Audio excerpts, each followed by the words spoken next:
Hi, everyone. We are here today to chat a little bit about 504 plans.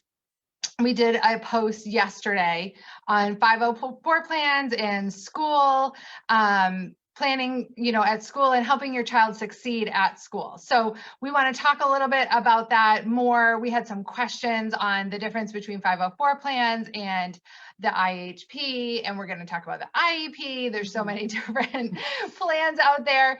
But this is something that Annette and I do with the kids that we work with. It helps take what you as a parent are doing at home and what we're recommending here in the clinic and transfers it to school and helps give some allotments for your child to succeed at school. We want these kids, they're spending a lot of time at school. We want to make sure that they have a plan in place for school to be successful with either their bowel habits or urinary habits or whatnot. So Annette is going to take it over and talk about the difference between those plans. Okay, so we have the IHP, which somebody asked about yesterday, the difference between that and a 504. So the IHP is an individualized health plan. And that is what I consider the medical component, which the 504 and IEP don't necessarily have. So that's the medical component. So as an example, you can use a child that has diabetes. If that child's in school and needs medication, injections, usually that plan is headed by the nurse. So the nurse is involved in that one, and she's going to be trained in the injections and what other medical emergencies that can arise from that. So they will make sure they have the sharp containers, the injection, how much meds, all of that will go into that plan. So that's just the medical component. You may have a kid with the 504 now. So the 504 is more for accommodations for a child to succeed in school. So that child doesn't necessarily need specialized sessions, which would be the IEP, and we'll talk about that a little more. So the 504 is more for accommodations. So this is where you would find the constipation and compresis. What do these kids need? They need unlimited access to the bathroom.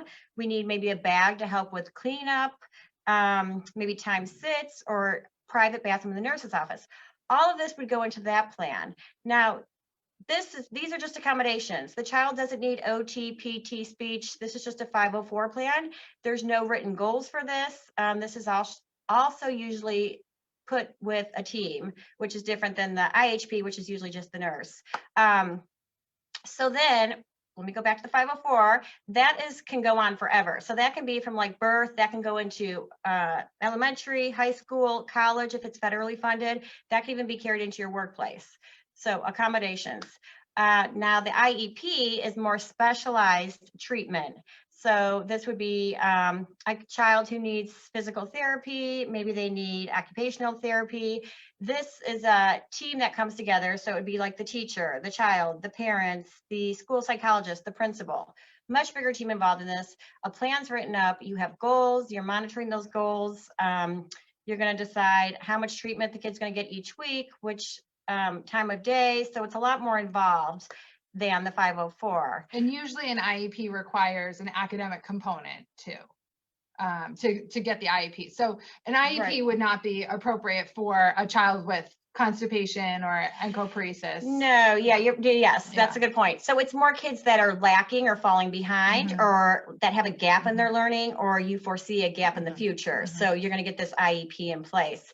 Now the IEPs usually go from birth to about the age of 21. So at that point, you can always transition over to the 504.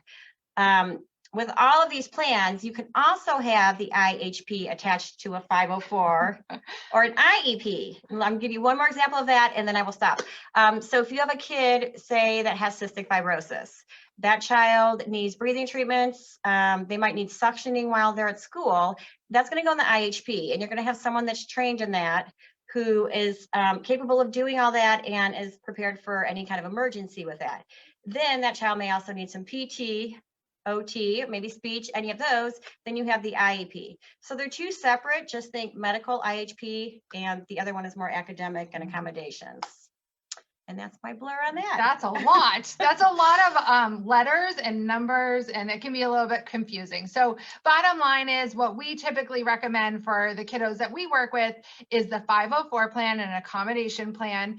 We actually have a bowel and bladder care plan that we write out and we provide to these kids. So we actually have a free gift for you. We have a downloadable bowel and bladder care plan for free that we would like to give you. This is something that you can take to whoever you're working with in the healthcare field for help with your child. So maybe it's the child's pediatrician, the gastroenterologist, maybe you are working with a dietitian, an occupational therapist, a physical therapist, whoever you're working with can help with this plan.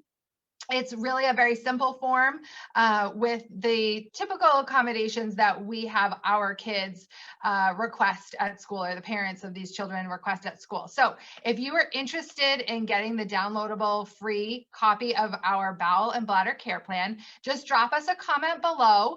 You can comment bowel and bladder care plan. That would be great, and we will get that over to you. So we hope that this is helpful and informative. We want your kids to succeed, whether they are home with you or at school. And this is one of the best ways that you can do that.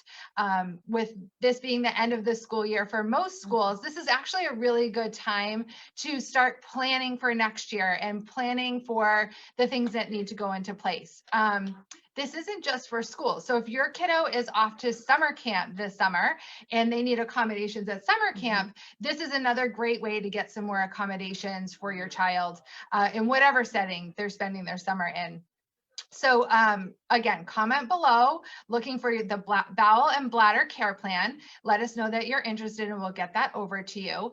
And we would be remiss if we didn't mention that our poop boot camp is almost full. We're filling up really quickly. So we would love to have you join us. We start June 22nd for 6 weeks of live sessions with Annette and I. It's just like being in the clinic, 6 weeks of working with us here in the clinic. So if you are interested in that, please hop over to our website, constipationgurus.com, and you can sign up on the Poop Boot Camp page. I'll link that below as well. Let us know if you have any questions, you need any help in this area, and have a great day. Bye-bye, everyone.